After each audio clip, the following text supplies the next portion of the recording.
Welcome to today's explainer. I'm absolutely thrilled to walk you through today's data because, well, it's pretty mind-blowing. We're zeroing in on a very specific, wildly contrasting snapshot of our world, August 17, 2026. Today we're unpacking the atmospheric extremes hitting the nation right now. From these blistering, frankly oppressive heat domes to massive, sweeping thunderstorm systems, the weather data today is literally all over the map. But wait, there's more. After we chart the skies, we're going to pivot back down to Earth and chew over the biggest tech news dominating the water cooler this summer. It's this wild mix of environmental extremes colliding with rapid technological shifts, and we've got the data to make sense of the whole shebang. Let's get into it. Here's our roadmap for this explainer. First up, the nationwide heat wave. Second, East Coast thunderstorms. Third, we'll look at West Coast contrasts. Fourth, the mild Midwest. And finally, we'll wrap things up with the August tech headlines.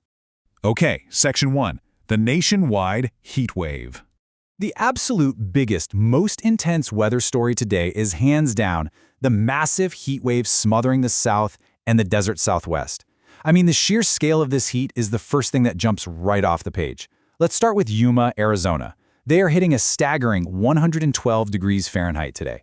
112. The National Weather Service officially tags this condition as VRY hot, literally spelling out very hot in their data. And yeah, for good reason.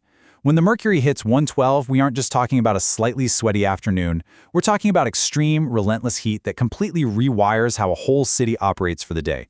And you know, Yuma isn't just some isolated fluke. We're looking at a massive dome of heat stretching all the way from Texas right across into Arizona. Take Dallas, sitting at a scorching 106 degrees under perfectly sunny skies. Then you've got Phoenix right on Yuma's heels at a punishing 111 degrees, also tagged VRA hot, by the way. So to put that into perspective, we've got millions of people across several major metropolitan areas trying to cope with some serious triple-digit heat today. But here's the crucial part. This extreme heat isn't just stuck in the desert. Those VRY hot conditions are pushing well into the southeast, too. Atlanta and Charlotte, they're both hitting 98 degrees today. And sure, maybe 98 doesn't sound quite as crazy as 112, but if you've ever felt 98 degrees in the thick humidity of the southeast, you know it is incredibly oppressive. It's like walking into a sauna. And swinging back to the southwest, Tucson is baking at 105.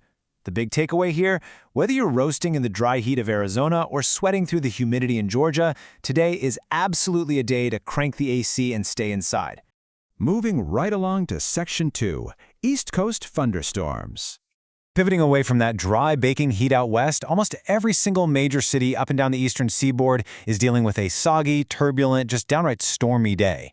Up in the northeast, New York City is sitting at a high of 84 degrees with thunderstorms rolling through. Move down to the mid-Atlantic, Washington, D.C. hits 90 degrees, also with storms. And all the way down in the southeast, Savannah is pushing a sweltering 99 degrees with, you guessed it, more thunderstorms. Honestly, from Newark and Philly down to Richmond and Baltimore, today's weather story on the East Coast is completely defined by atmospheric instability and heavy rain. But when we look at Florida, the data shows this really fascinating divide. It is a total mixed bag down there.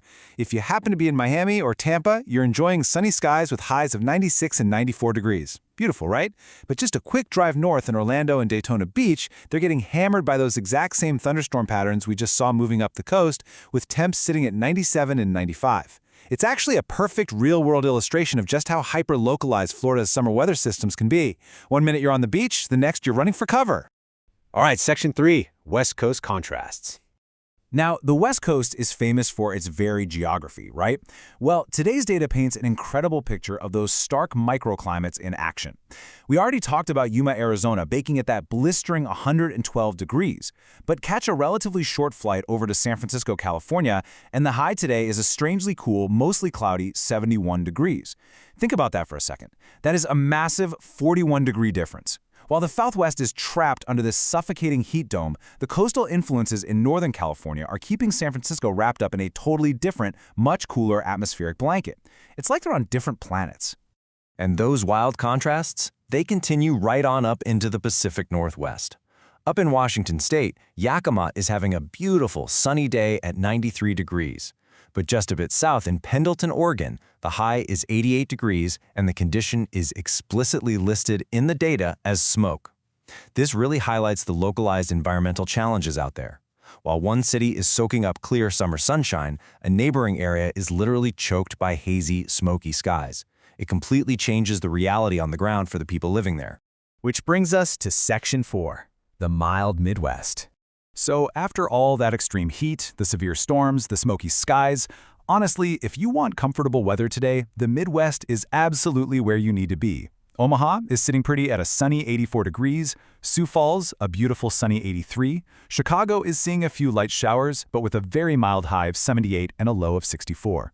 When you compare that to the 112-degree oven out west or the 99-degree thunderstorms in Savannah, the Midwest is hovering right in that perfect, comfortable, low 80s sweet spot today.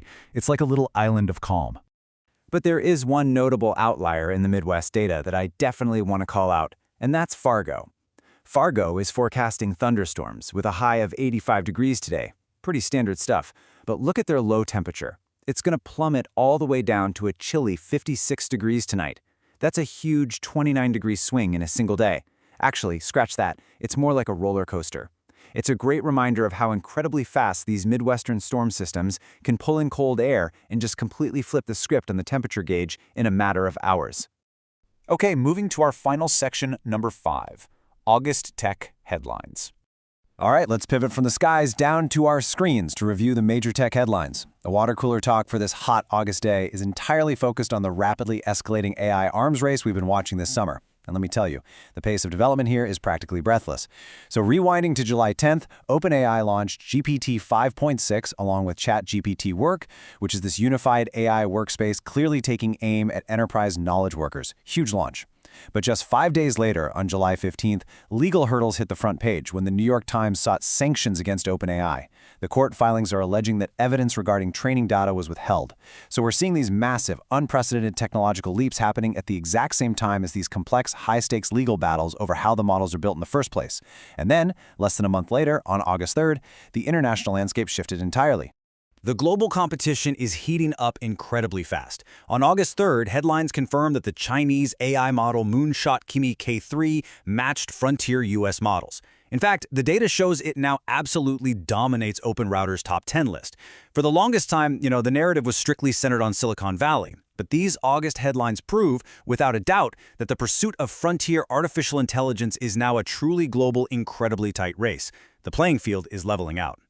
Which brings us to our final thought for today's explainer. We started this journey looking at 112-degree heat domes, massive coastal storms, and choking smoke, a day of very real, very intense atmospheric extremes. Then, we looked at the blistering pace of AI development, with models like GPT 5.6 and Kimi K3 constantly pushing the boundaries of what technology can actually do. So the question we have to ask ourselves is this: as these climate extremes continue to intensify across the globe, will these rapidly advancing frontier AI models become the very tools we need to predict, manage, and ultimately adapt to our changing world? It's definitely something to think about the next time you check your weather app. Thanks so much for joining me on this deep dive, and as always, keep your curiosity sharp.